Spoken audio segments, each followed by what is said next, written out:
करते हैं। आज का हमारा टॉपिक है a lion and a mouse. आपने एक शेर और एक चूहा की कहानी सुनी होगी जो कि इंग्लिश में है। इसका मतलब होता है एक शेर और एक चूहा और एक चूहा। ये हमारा कहानी का टॉपिक है। तो हम इस कहानी का जो स्टोरी है इसका हिंदी निकालते हैं। वंस अपॉन ए टाइम, इसका मतलब होता है एक समय की बात है, एक बार की बात है। देयर लिव्ड, लिव्ड माने रहता था। देयर का यूज़ हम वैसे ही करते हैं। A lion and a mouse. अब देयर का यूज़ हम कहाँ करते हैं? हमने बताया था कि देयर का यूज़ करते हैं जब कोई भी सेंटेंस पूरा ना हो। आपको ध्यान होगा कि मैंने ये भी बताया था कि कोई सेंटेंस तभी पूरा होता है जब उसमें सब्जेक्ट, हेल्पिंग वर्ब और मेन वर्ब और ऑब्जेक्ट, यानी सब्जेक्ट, वर्ब और ऑब्जेक्ट, तीन पार्ट उसमें होते हैं। अगर किसी में से सब्जेक्ट या ऑब्जेक्ट, ज़्यादातर तो ऑब्जेक्ट ही मिसिंग होता है, अगर किसी में से मिसिंग है कोई तो देयर का यूज़ हम एज ए सब्जेक्ट भी कर सकते हैं और एज ए ऑब्जेक्ट भी कर सकते हैं। तो यहाँ पर एज ए सब्जेक्ट हमने देयर का यूज़ किया। अब लायन एंड माउस कहाँ रहते थे पता नहीं ना, कोई मतलब जो है ऑब्जेक्ट इसमें नहीं दिया है। तो there lived a lion and a mouse. एक शेर और एक चूहा रहते थे। वह एक बार की बात है, एक शेर और एक चूहा रहते थे। वन डे, वन डे का मतलब एक दिन। द लायन, लायन माने शेर, वाज माने था, स्लीपिंग माने सो रहा। इसका हिंदी निकलेगा एक दिन शेर सो रहा था। द माउस यानी चूहा, स्टार्टेड यानी चूहे ने शुरू किया। प्लेइंग, प्लेइंग का मतलब खेलना। The mouse started playing on it. On माने पर, इट माने उस, यानी उसके ऊपर। किसके ऊपर? शेर के ऊपर। तो the mouse started playing on it. चूहे ने उस पर खेलना शुरू कर दिया। यानी शेर सो रहा था और चूहे ने उस पर खेलना शुरू कर दिया। The lion woke up, lion walk up, इसका मतलब होता है शेर जग गया। गेट अप माने जागना और वेक अप माने जागना। वेक अप का सेकेंड फॉर्म है वॉक अप। तो द शेर जाग गया। ही कॉट अप, उसने पकड़ा।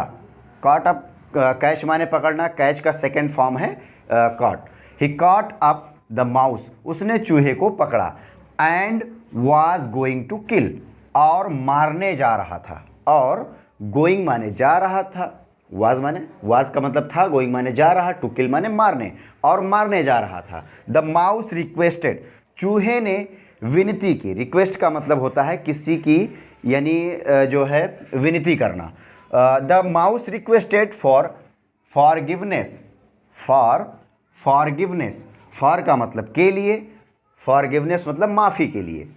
इसका मतलब हो जाएगा चूहे ने माफ़ी के लिए विनती की, यानी माफ़ करने के लिए विनती की। The lion let him go, शेर ने उसे, हिम माने उसे, लेट माने होता है दिया और गो माने जाने। The lion let him go, शेर ने उसे जाने दिया। आफ्टर सम डेज, आफ्टर माने बाद में, सम माने कुछ और डेज माने दिनों, यानी कुछ दिनों के बाद। आफ्टर का मतलब बाद होता है। आफ्टर सम डेज, कुछ दिनों के बाद। The lion caught in a net, caught का मतलब होता है फंस जाना भी होता है, यानी शेर एक जाल में फंस गया या पकड़ा गया। कॉट माने पकड़ा गया, पकड़ना भी होता है। तो the lion caught in a net, शेर जाल में, एक जाल में फंस गया। The mouse cut the net, चूहे ने जाल को काटा। Cut the net with his teeth, अपने दांतों से। विथ माने से, हिज माने अपने, टीथ माने दांतों से। ये हो जाएगा the mouse cut the net with his teeth, शेर ने, चूहे ने अपने दांतों से जाल को काटा। The lion was free, the lion was free, lion माने शेर, वाज माने था, फ्री माने आज़ाद या स्वतंत्र।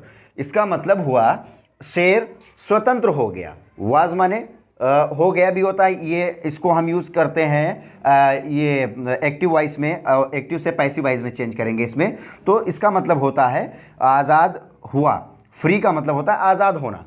ठीक, अब वाज का यूज़ किया क्योंकि प्रेजेंट इंडिफिनिट पास्ट इंडिफिनिट का ये पैसिव वाइज है, तो यहाँ पे हमने वाज का यूज़ किया एज ए हेल्पिंग वर्ब के जगह पे।